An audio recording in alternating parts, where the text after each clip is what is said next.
All right, you're watching Live Now. I'm Austin Westfall. We're getting in some reporting from Axios. This is Barak Ravid. He's, of course, incredibly plugged into the sources closest to the Trump administration and, in some cases, to the Netanyahu administration. We've been following Barak Ravid's reporting so closely as the Gaza war was in the middle of those fighting phases, and now we're in phase 1 and 2 of the Gaza peace plan.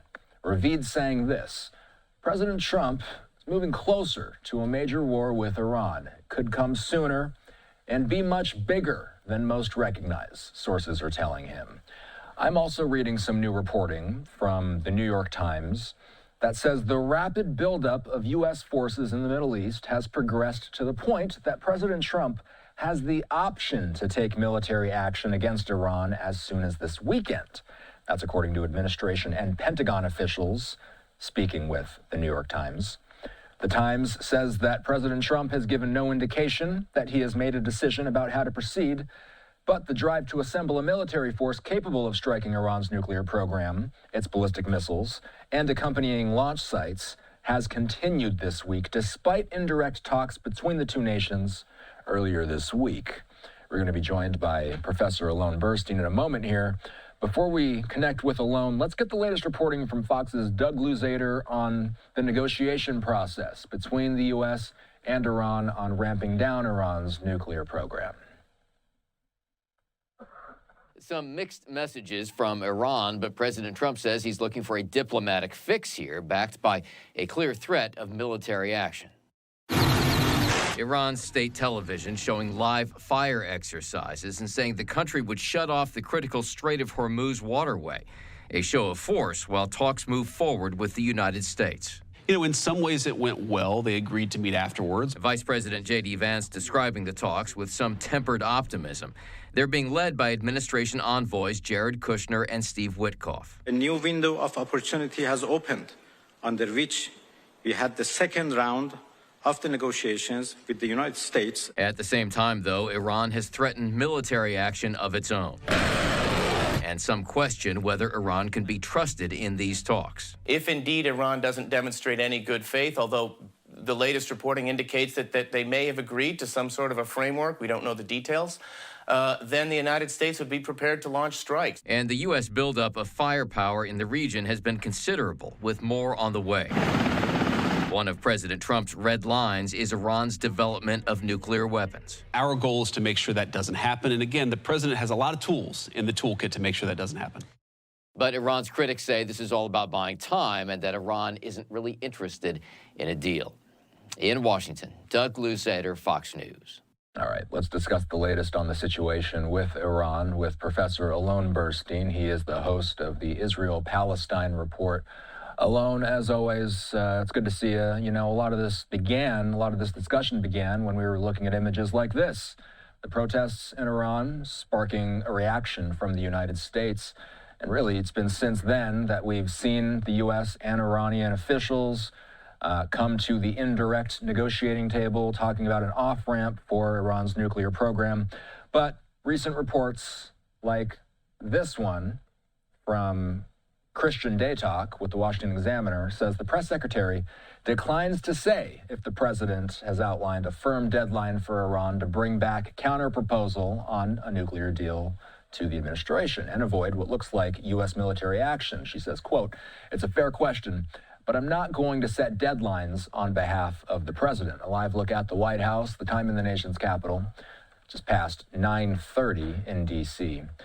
So, Alon, reports are suggesting both sides are preparing for war if talks fail. Are we being hyperbolic by discussing the possibility of a larger military conflict between the two? As always, good to see you, Austin. And we really don't know what the trajectory is going to be at this point. The buildup of arms and sort of military equipment in the Middle East by the United States is to some extent unprecedented, and is certainly unprecedented with regards to the current administration that has shied away from wars, has pulled the United States back from sending even weaponry to Ukraine and things like that.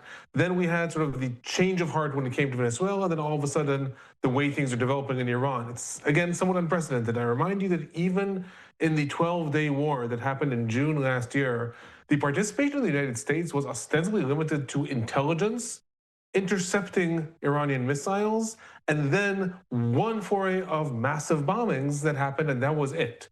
Now we're seeing almost a reversal. We're seeing this massive buildup of arms and planes and Marines and an armada that is rarely seen in the Middle East, and yet no one knows if it's actually there's going to be a spark or not.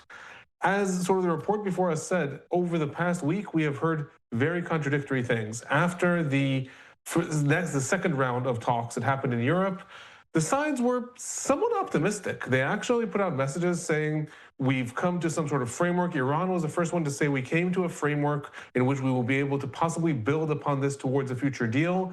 But the United States did not contradict that. They didn't say, no, we didn't. It said, yeah, we'll see. We're not going to really comment. Then a day later, all of a sudden, the rhetoric started to change. Al Jazeera started to quote Iranian officials saying, it is very likely that the red lines the United States will set is not going to be something that we can meet. And then in the United States, they also started to say, well, we don't know if Iran's going to be able to come back to us with our red lines. Something that is important to remember, and this also relates to sort of the arc that the intro report said, this doesn't really have red lines because this entire thing is a spiral that started with something else entirely. This is not like what we saw in June when there was the failure of previous nuclear deals, then a buildup of a current nuclear deal, then a war, then negotiations. The nuclear deal was not even where this started. This started with protests that then President Trump said he doesn't want to see protesters executed. Then he said the regime promised to stop the executions. Then there were a lot of reports executions continued. Then all of a sudden we started talking about the nuclear program. And all of a sudden we're now talking also about the ballistic missile program. The nuclear program, President Trump and Israeli Prime Minister Netanyahu said was completely destroyed already. Now all of a sudden we're negotiating if it can stop or not. And that's why we don't really know what the red lines are, because they're throwing in maybe Iran won't be able to enrich uranium anymore. Maybe they'll have to remove all the enriched uranium. Maybe they'll have to stop their ballistic missiles. But the red lines are being developed as we speak because this whole thing is a spiral that didn't exist 2-3 weeks ago. We weren't talking about this, so no one really knows what the red lines are. As usual, it all comes down to what Trump decides in the moment when the time comes. You know, the military pressure is a large piece of this. President Trump doubling down, sending more resources toward Iran. He deployed 2 carrier strike groups to the region recently. How do you evaluate the impact of this military posture on the prospects for continued diplomacy? So I think Trump is building on the fact that he's been very consistent throughout, certainly his first term in office, but also in his second term in office. He's been very consistent over the fact that he prefers deals. He likes deals. He doesn't want the United States to get involved in wars. So I think he's building on that reputation on the one hand, and on the other hand, what happened in Venezuela in order to show, look, I like deals, but if push comes to shove, I am not hesitant to deploy military force. The difference is that Iran is not Venezuela. In Iran, there is no unified opposition that the United States is working with, at least publicly that we know of, like there was in Venezuela. In Iran, it's an entire apparatus with the entire security forces and the Revolutionary Guards and possibly the military that would, at least at this point, all be on the side of the regime against the United States, as opposed to in Venezuela, where a lot of different actors were actually quite okay with the president not being the president anymore. So because of that, the United States is building more and more, and I think Trump is really relying on the fact that everyone knows he'd rather have a deal. He certainly does not want to get the United States embroiled in a long, multifaceted war that will probably involve also the Houthis in Yemen, may involve Hezbollah, may involve lots of militias in Iraq. Syria is still a volatile place. Trump does not want to do this when we are in the year of the midterms. He is focused on that and certainly would not be good for his message of America first and focusing on the economy inside. So he's showing that he's willing. I definitely think he still wants to get a deal. The question really is, even if we go to a military escalation, we don't know what is going to be the aim. Israel is pushing the United States to carry out an all-out attack against the nuclear facilities and the ballistic missile program. The United States is only focused really on the nuclear facilities and the enriched uranium. It is saying it also wants to neutralize the ballistic missiles, but it's also given indications it would be willing to not do that. Then there's the question of regime change, and that already requires a much more intensive intervention than would be. So we don't know if we'll go to military escalation yet or not, and even if we do, we don't know what is going to be the aim. Is it going to be a one strike and done like we saw in June as part of the United States? Is it going to be something that aims at the ballistic missiles and sending a message to the regime? Is it going to be all-out war to actually overthrow the regime? We really have no clue at this point. I can tell you that every different country in the Middle East is trying to pull the United States in a different direction based on their own interests. A live look at Tel Aviv just past 4:30 in the morning as we tape this. Let's talk about the Netanyahu administration. Regional actors such as Israel, other Gulf states as well, they have their own perspectives on Iran's nuclear program alone. How significant are those regional pressures in shaping the U.S. and Iran's negotiation positions? Extremely, I'd say. And they're each pushing to a different direction. Israel is really pressuring the United States to not go to what Israel would consider a weak or a bad deal. In Israel, there is great fear that the United States is going to end up going to a nuclear deal with Iran, much like there was the nuclear deal back in 2014. That is the big fear in Israel. Is that likely? It is very possible. Again, Trump likes deals and he's a good ally of Israel, but he also, as has been proven in recent regional deals and the Board of Peace and things like that, he's not hesitant to say, yes, but America's interests are to go a different way. So Israel is really pushing for America to have extremely hard red lines and possibly to expand the military escalation if necessary in order to stop the nuclear program and also the ballistic missile program. In turn, other regional actors that have equal, if not more, sway on the United States. These include Saudi Arabia, Qatar, the United Arab Emirates, Bahrain, Syria to some extent. They are all pressuring the United States to go the opposite. They are terrified of a military escalation of this magnitude for two reasons. One, they would probably just be caught in the crossfire. There are US bases deployed in Saudi Arabia, in Qatar. There's a lot of US forces in the United Arab Emirates also. They don't want to be caught in the crossfire as part of this escalation. Saudi Arabia several weeks ago said they would not allow any attacks on Iran to be launched from Saudi Arabia. Whether they will or they won't, I don't know.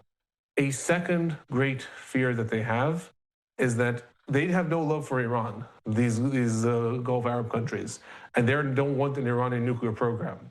But they are very scared that a military escalation that threatens the Iranian regime is going to lead Iran to a scorched earth policy. And Iran has basically said this. They've basically said that if we feel threatened, as far as we're concerned, we will set the entire region on fire. And that means launching massive attacks, possibly at Saudi Arabia's oil fields. Iran and Saudi Arabia are great rivals. They're not enemies, but they're great rivals in the Islamic world. Launching missiles at Iran's oil fields, closing the Straits of Hormuz and basically suffocating the world's oil production and manufacturing capabilities, launching attacks at Qatar's gas fields. All these things Iran is very capable of doing, much easier than launching missiles at Israel or even at Europe or the United States. It's very easy for them to do these things.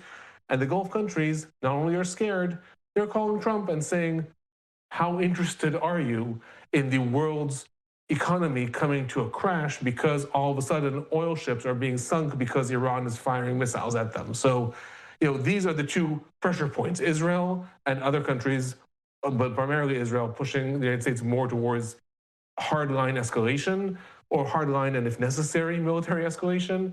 And the other countries telling the United States, but bear in mind that if this goes into all-out escalation, it doesn't end in Iran and it could have massive implications on the world's economy. And they know how to talk to Trump. They know how to specifically push the buttons that hurt.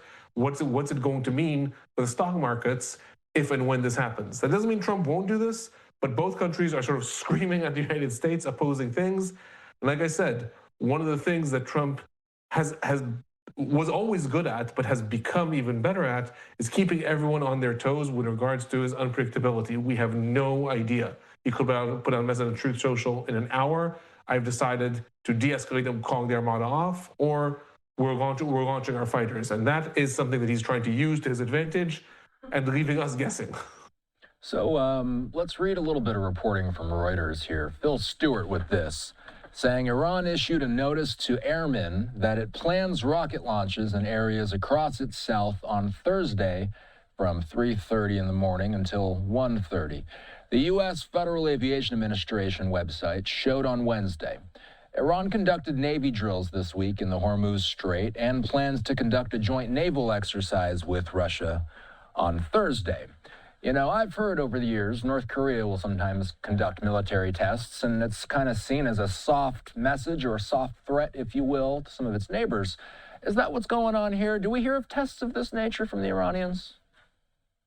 Yeah, this is not uncommon. Iran often does, like a lot of authoritarian regimes that have a desire to, quote unquote, export their revolution and try to influence the region.